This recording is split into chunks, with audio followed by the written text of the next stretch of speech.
Plus de 40 ans? Écoutez attentivement. À ce stade de la vie, vous croyez probablement vous connaître vos capacités, vos limites.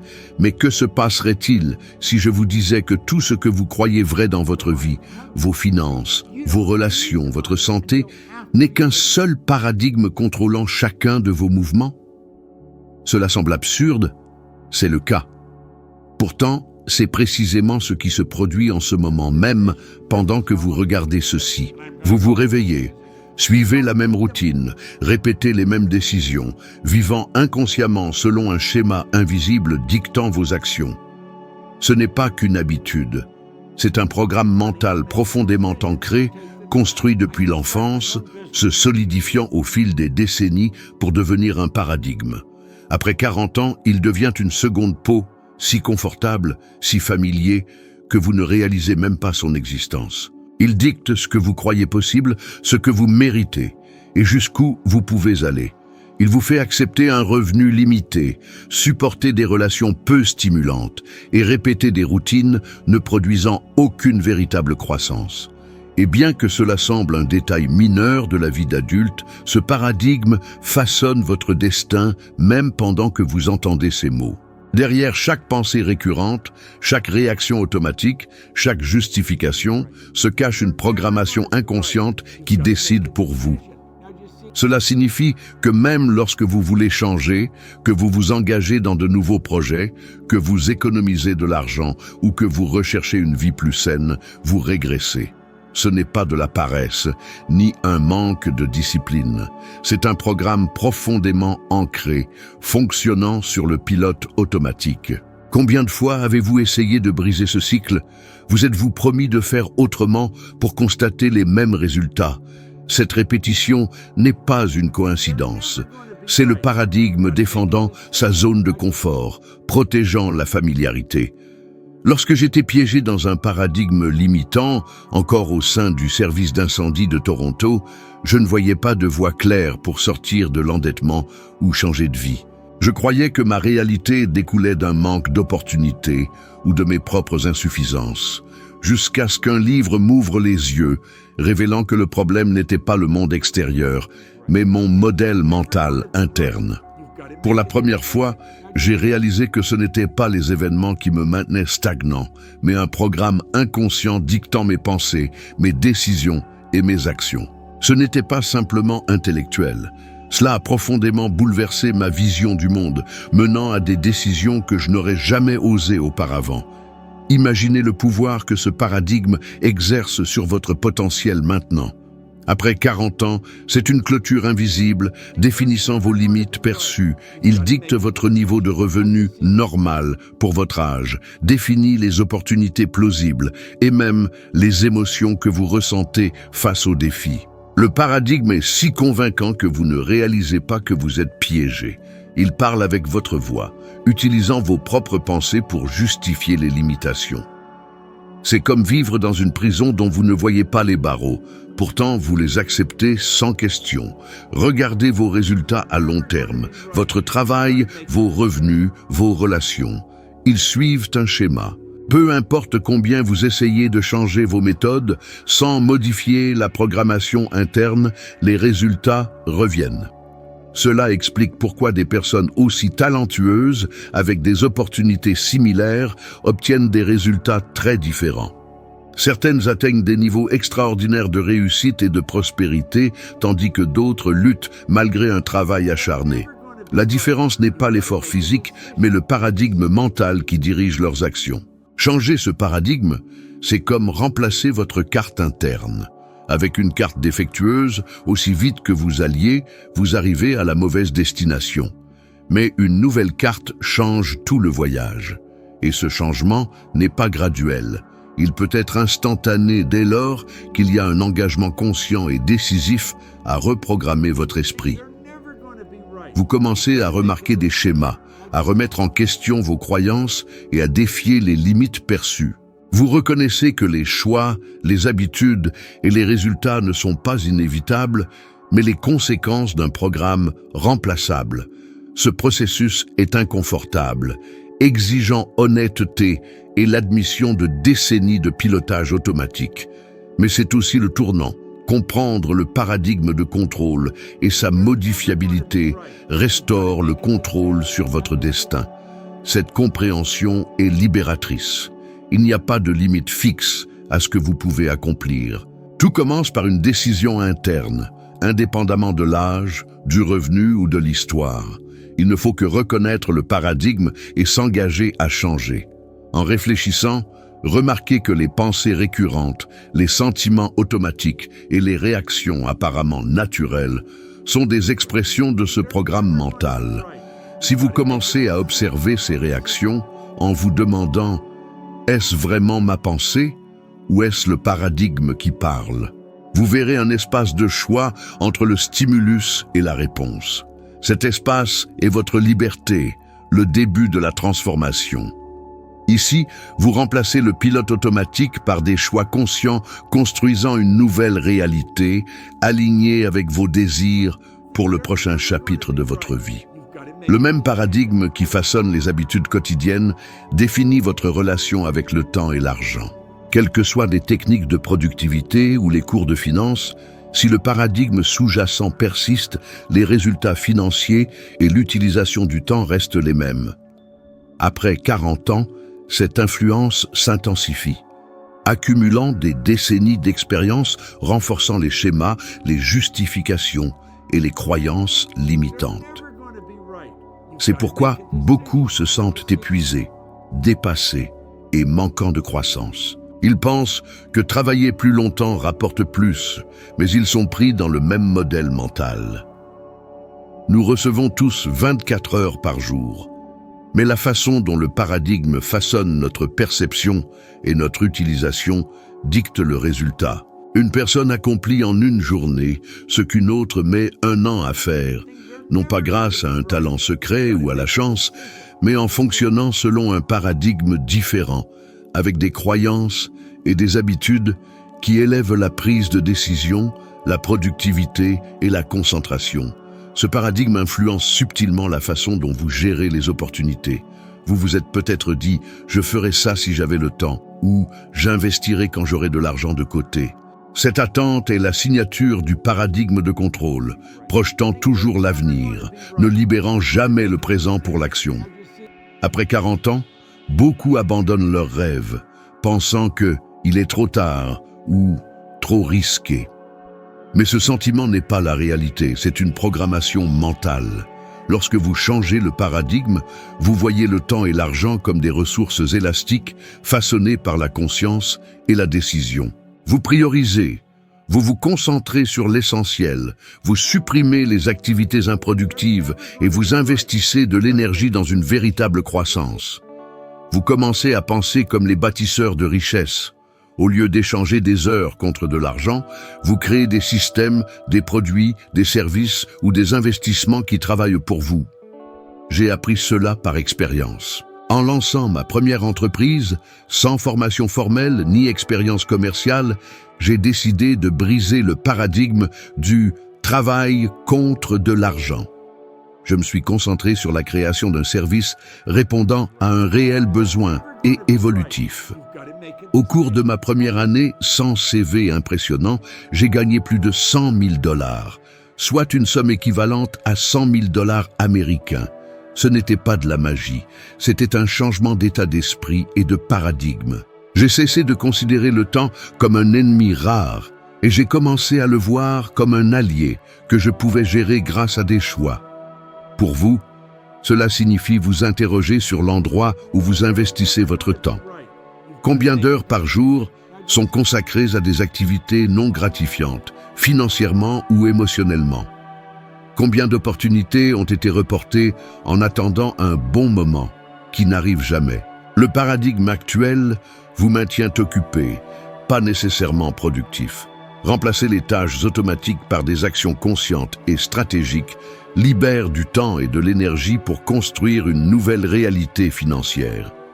Une étude de l'université de Stanford a montré que le fait de prioriser les tâches à fort impact et de réduire les distractions double la productivité sans augmenter le nombre d'heures. Cela prouve que ce n'est pas la disponibilité du temps, mais la concentration et la qualité des décisions qui comptent. Ce changement ne se produit pas à l'extérieur, il commence à l'intérieur, en reprogrammant les croyances sur le temps et l'argent. Cessez de penser « je n'ai pas le temps » et commencez à vous demander « comment puis-je faire de la place pour cela maintenant ?» Ce simple changement modifie complètement la façon dont votre cerveau filtre les possibilités et construit des solutions. Il ne s'agit pas seulement de gagner plus d'argent. Il s'agit de transformer votre relation émotionnelle avec l'argent. Si vous croyez que l'argent est rare, durement gagné et une lutte constante, votre état d'esprit renforcera les situations qui prouvent cette croyance. Changez cette croyance et vous commencerez à remarquer des opportunités et des chemins que vous aviez manqués auparavant. Le temps et l'argent cessent d'être des ennemis et deviennent des outils. Vous vous libérez de la course effrénée et investissez du temps dans l'apprentissage, la création et le développement personnel. Et c'est ce qui ouvre la porte à de nouvelles sources de revenus et à des niveaux de prospérité plus élevés. Faites un exercice pratique. Pendant 7 jours, notez tout ce que vous faites du moment où vous vous réveillez jusqu'à ce que vous vous couchiez. À la fin de la semaine, évaluez honnêtement les endroits où votre temps et votre énergie fuient. Vous pourriez être surpris par le nombre de comportements automatiques, de distractions et de tâches inutiles qui consomment ce qui pourrait être utilisé pour changer votre vie. Ensuite, remplacez au moins 30 minutes par jour pour étudier, planifier ou exécuter quelque chose qui correspond à votre objectif plus ambitieux. Cette simple habitude, maintenue de manière cohérente, peut complètement changer votre relation avec le temps et, par conséquent, avec l'argent. En commençant à percevoir le temps et l'argent comme des expressions de votre paradigme et non comme des facteurs externes incontrôlables, vous retrouvez le pouvoir de décision.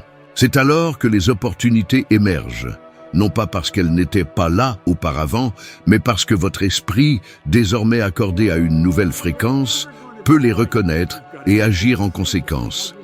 C'est la différence entre continuer la même routine pendant 10 ans de plus ou construire, même après 40 ans, un chemin complètement nouveau vers la liberté, la prospérité et l'épanouissement. Lorsqu'une idée puissante, ce que j'appelle une idée pourquoi, entre dans votre esprit, tout semble clair pendant quelques minutes. Vous voyez la possibilité, vous ressentez l'espoir, vous commencez à rêver. Puis, au moment où vous décidez de transformer cette idée en action, quelque chose qui semble sortir de nulle part vous ramène en arrière. Un mur, une vague, une voix qui crie « non ». J'appelle cela la barrière de la terreur. Ce n'est pas une métaphore agréable, c'est réel, c'est physique. Votre système nerveux central, cette machine électrique complexe que vous portez en vous, détecte tout changement vers l'inconnu et déclenche un ensemble automatique de réponses. Inquiétude, anxiété, excuses, signaux qui vous font reculer. Je l'ai ressenti moi-même et je l'ai vu chez des millions d'autres. La paralysie ne vient pas d'un manque de courage, mais du fait que votre biologie tente de vous maintenir en sécurité dans votre zone de confort. Croyez-vous que cette réaction soit une faiblesse? Pas du tout. C'est un vieux programme qui réagit pour maintenir l'ordre. Mais voici la clé. Ce qui provoque la peur n'est pas la réalité du risque, mais le paradigme qui vit en vous, vous persuadant que le risque est plus grand qu'il ne l'est en réalité. Combien de fois avez-vous laissé passer une occasion en écoutant cette petite voix intérieure? Combien de nuits avez-vous passé à vous retourner dans votre lit, vous demandant « et si ?» pour vous retrouver au même point le lendemain matin? Cela se produit parce que le paradigme préfère la prison connue à la liberté incertaine. Permettez-moi de vous raconter une histoire vraie qui illustre parfaitement ce mécanisme. Mon beau-frère, la cinquantaine passée, avait passé sa vie à créer des entreprises pour le compte d'autres. Il avait mis en place, dirigé et développé des sociétés qui ne lui appartenaient pas. Une petite opportunité s'est présentée. L'achat d'une société de fourniture de sécurité. Ils avaient peur. Ils ont hypothéqué leur maison. Ils ont mis toutes leurs économies sur la table. Ma sœur et lui étaient terrifiés. Je leur ai dit « Lancez-vous ». Ce fut un saut dans l'inconnu. Les cœurs palpitaient, les membres de la famille s'interrogeaient, les voisins chuchotaient « Ils sont fous ». Eh bien, ce soir-là, la réalité semblait terrifiante. Quelques mois plus tard, grâce à leur travail acharné, leur vision et leur persévérance, cette entreprise est devenue un empire de plusieurs millions de dollars. Aujourd'hui, ils sont à la semi-retraite, leurs enfants dirigeant l'entreprise. Ce qui semblait trop risqué s'est avéré être le passage vers quelque chose qui semblait auparavant impossible. Cette histoire fait pousser un soupir de peur pendant une seconde, puis un sourire incrédule. Waouh! Et si j'avais fait le saut? Ce que cet épisode nous enseigne est concret. L'intense émotion de la peur ne disparaît pas simplement par la raison. Faire ce qui n'a jamais été fait exige de franchir la barrière de la terreur en mouvement, sans attendre que la peur disparaisse. Et lorsque vous la franchissez, la peur ne s'évanouit pas comme par magie. Elle est toujours là, mais elle perd son autorité. Vous réalisez ce qui vous faisait vraiment hésiter. Ce n'était pas le monde, c'était le conditionnement. Joseph Campbell a dit « La caverne que vous craignez d'entrer contient le trésor que vous cherchez ». Il ne mentait pas. La porte la plus terrifiante protège souvent ce dont vous avez le plus besoin. Alors, comment la franchir, surtout après 40 ans, lorsque le conditionnement pèse de tout son poids depuis des décennies? Premièrement, reconnaissez le schéma mental. Identifiez l'idée pourquoi, la pensée qui a déclenché le désir. Deuxièmement, notez la plus petite étape pratique qui vous rapproche de cette idée, quelque chose que vous pouvez faire dans les 24 prochaines heures. Ne projetez pas des scénarios parfaits. Projetez une action simple et mesurable. Troisièmement, reconnaissez physiquement la réaction de votre corps. Respiration courte, tension, justification rationnelle, et dites-vous, c'est la barrière de la terreur qui se manifeste. J'avance quand même. Quatrièmement, répétez l'action avec discipline. Chaque répétition réduit la sensibilité de votre système nerveux à l'incertitude, et l'ancien paradigme commence à perdre du terrain. Demandez-vous, combien de décisions avez-vous reportées par peur de ce que les gens penseraient? Combien de fois l'objection « et si je perdais tout » a-t-elle servi d'excuse pour ne jamais essayer? Le but n'est pas de nier le risque, mais d'évaluer le risque clairement et d'agir malgré la peur, non à cause d'elle. Identifiez les ressources réelles. Créez un plan de sécurité minimum. Recherchez des mentors expérimentés. Tout cela réduit le risque, mais le passage essentiel reste la décision et l'action. Il y a aussi une vérité moins romancée. Beaucoup de gens qui franchissent la barrière de la terreur ne deviennent pas des célébrités.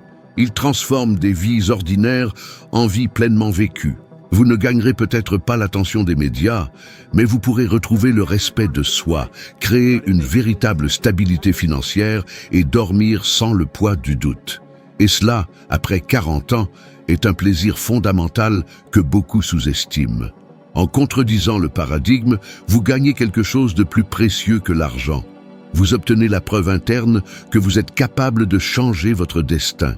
Maintenant, quelque chose de concret que vous pouvez faire immédiatement. Pendant 3 jours, appelez quelqu'un qui en sait plus que vous sur ce que vous voulez faire.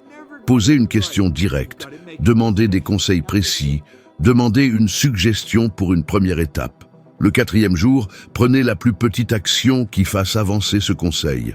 Le 5e jour, notez ce qui a changé. Ce mini-exercice est conçu pour exposer le paradigme et vous forcer à réagir par l'action plutôt que par le débat mental. L'expérience est inconfortable au début, mais inévitablement révélatrice. Et rappelez-vous, vous n'avez pas besoin de bouleverser votre vie pour changer votre paradigme. Tout le monde n'hypothéquera pas sa maison pour acheter une entreprise. Certains investiront du temps, d'autres concluront des accords de partenariat, d'autres de petites économies. Le point n'est pas l'ampleur du risque, mais la direction de votre courage. Faites quelque chose aujourd'hui dont votre futur vous remerciera. Lorsque vous franchirez ce seuil, quelque chose changera de façon permanente. Vous ne retournerez pas à l'ancien endroit avec le même degré de certitude. La décision transforme votre vibration et la vie commence à réagir différemment. Si la peur vous frappe, laissez-la frapper, mais ne la laissez pas décider. Nous ne voyons pas le monde tel qu'il est. Nous le voyons avec une carte interne déjà tracée dans nos esprits. Comme je le dis souvent dans mes séminaires, nous ne voyons pas avec nos yeux, nous voyons à travers nos yeux. Ce que nous appelons la perception est, en fait, une construction active du cerveau. Il essaie de prédire ce qui va se passer et comble les lacunes avec ce qu'il sait déjà. Les chercheurs en neurosciences décrivent ce processus comme un codage prédictif. Le cerveau modélise le monde, fait des prédictions et utilise les données sensorielles pour corriger ou confirmer ces prédictions. Lorsque votre paradigme est fixe, votre carte interne génère des prédictions qui maintiennent les mêmes expériences jour après jour. En termes pratiques, ce à quoi vous vous attendez à voir, vous avez tendance à le voir.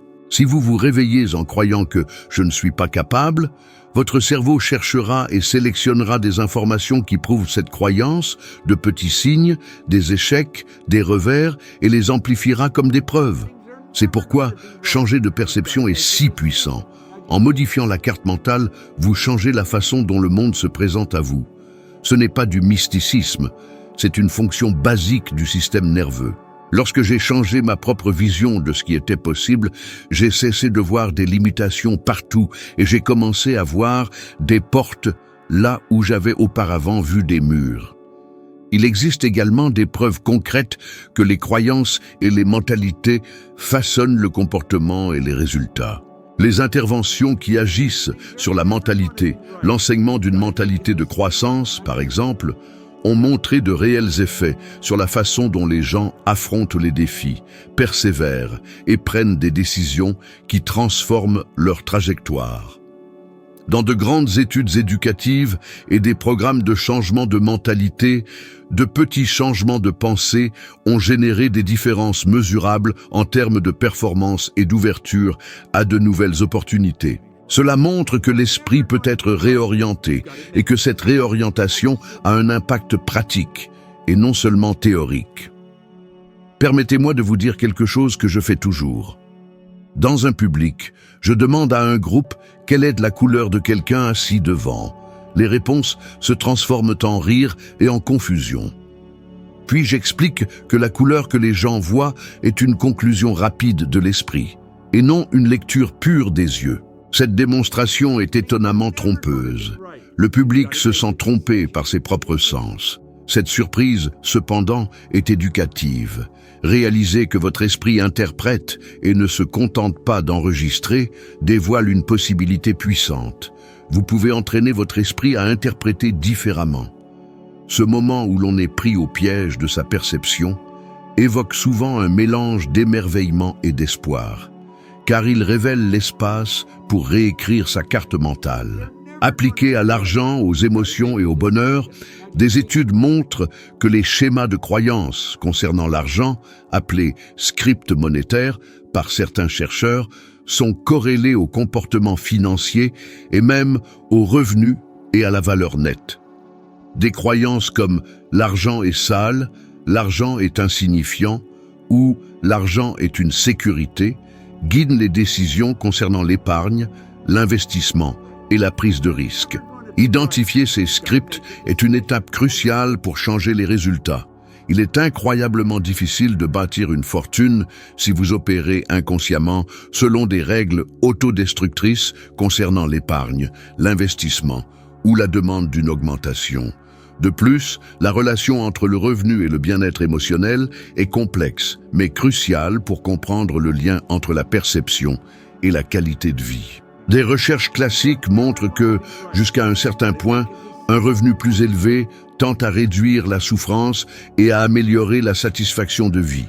Cependant, la façon dont chaque personne perçoit et utilise ce revenu, ses croyances et ses priorités fait toute la différence dans ses gains réels de bien-être. En d'autres termes, deux individus ayant des revenus similaires peuvent avoir des niveaux de bonheur très différents, simplement en raison de la façon dont ils interprètent et gèrent leurs ressources.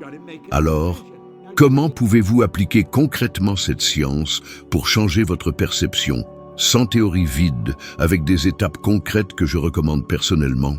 Premièrement, observez. Pendant 3 jours, notez le contexte dans lequel vos pensées automatiques sur l'argent et le succès surgissent. Deuxièmement, étiquetez. Nommez cette croyance. Par exemple, « Je ne le mérite pas »,« C'est risqué »,« Je suis malchanceux ». Troisièmement, testez la prédiction.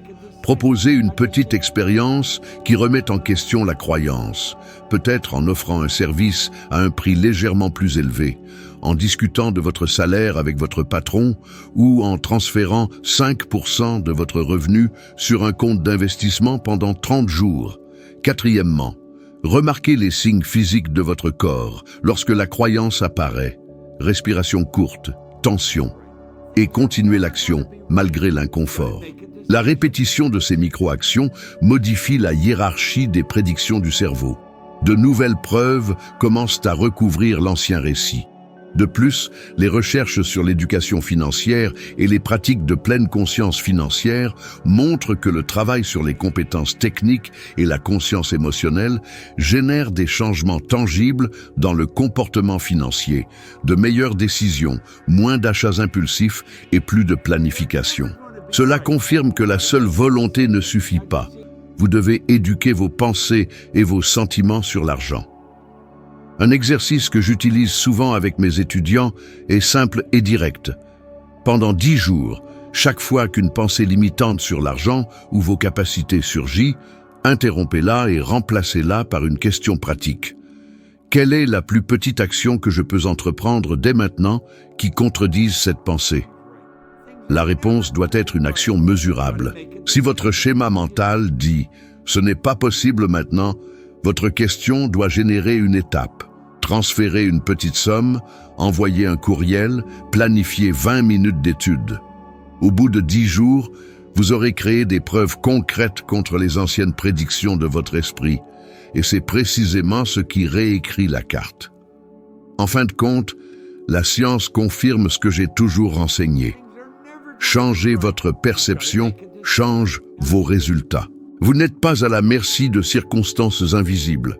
Les circonstances sont filtrées à travers votre carte mentale. Lorsque vous décidez consciemment de mettre à jour cette carte avec des informations, des exercices pratiques et de petites actions répétées, votre vie commence à refléter des possibilités que vous n'aviez pas perçues auparavant. Essayez ceci maintenant. Observez une pensée limitante pendant une semaine. Contestez-la par une petite action et voyez comment votre fréquence interne commence lentement à transformer le monde autour de vous. L'idée principale est simple. Votre paradigme est le programme invisible qui façonne chaque décision, chaque résultat et même la façon dont vous voyez votre propre vie. Tant qu'il n'est pas transformé, rien ne change vraiment. Mais au moment où vous décidez de franchir cette barrière, tout autour de vous commence à se réorganiser. C'est la clé qui sépare ceux qui restent bloqués dans la routine de ceux qui créent une nouvelle réalité. Et si ce message vous a interpellé, ne vous arrêtez pas là. La prochaine vidéo apparaît déjà sur votre écran. Et dans celle-ci, vous montrez une nouvelle marche dans votre évolution de la sagesse, devenant 1% meilleur que vous ne l'êtes maintenant. Merci de votre attention et à bientôt dans la prochaine vidéo.